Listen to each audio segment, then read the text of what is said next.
देखिए आज इस वीडियो में है हम जो थर्ड चैप्टर है क्लास 10 के लिए दो चर वाले रैखिक समीकरण युग्म उसके इंपॉर्टेंट ऑब्जेक्टिव क्वेश्चंस हम बताने जा रहे हैं। ध्यान से देखेंगे।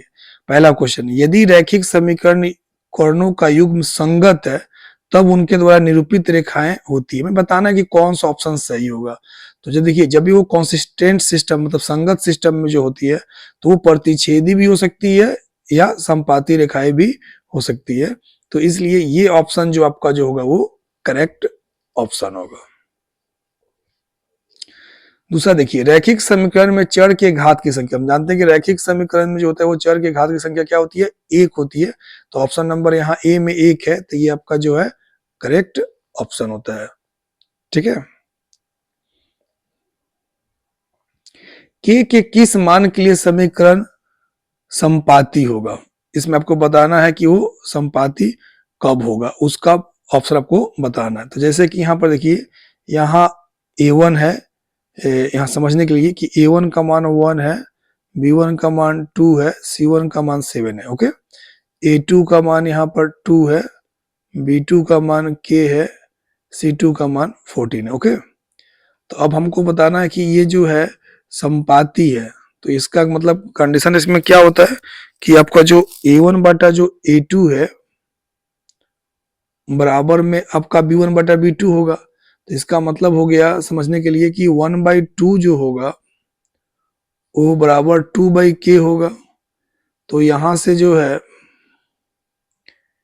k का जो मान होगा वो 4 होगा, क्योंकि जब भी यहाँ पर संपाती जो कंडीशन जब आता है तो वहां पर ये तीनों इक्वल होता है।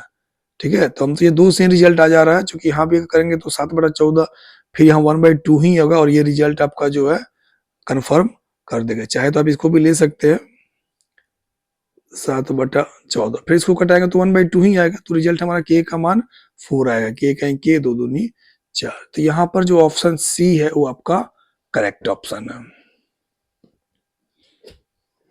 देखिए नेक्स्ट, ये जो समीकरण दिया हुआ है 3x - y बराबर 5 तथा 6x - 2y बराबर k कि कोई हल ना हो, तो अब जस्ट मैंने पहले बताया उसी बेस पर यहाँ समझने के लिए को कोई हल ना हो तो उसका क्या कंडीशन होता है कि a1 बटा a2 बराबर b1 बटा b2 not equal to c1 बटा c2। ठीक है। कोई हल ना हो उसका कंडीशन है। तो उस हिसाब से यहाँ पर देखो कि 3/6 लिखेंगे बराबर -1 बटा -2 लिखेंगे और नॉट इक्वल टू 5/k लिखेंगे। ओके। तो यहाँ पर देखो 3/6 1/2, यहाँ भी 1/2, डेट मीन्स की 1/2 नॉट इक्वल टू 5/k। तो यहाँ k नॉट इक्वल टू 5 में 2 से मल्टीप्लाई 10, यानी k 10 के बराबर नहीं होगा। सी नंबर ऑप्शन जो है वो आपका करेक्ट ऑप्शन हो गया। ओके।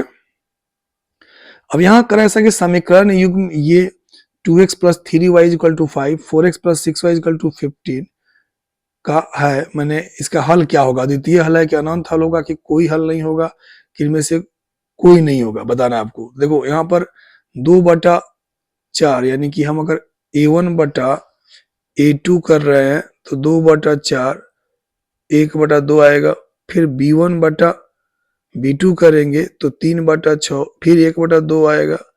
c1 बटा c2 करेंगे तो 5/15 1/3 आएगा।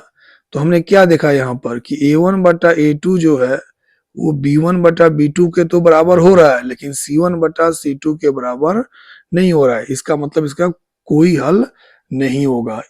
ठीक है। तो इसका ऑप्शन सी जो बता रहे हो कोई हल नहीं है, यही परफेक्ट ऑप्शन होगा। ओके।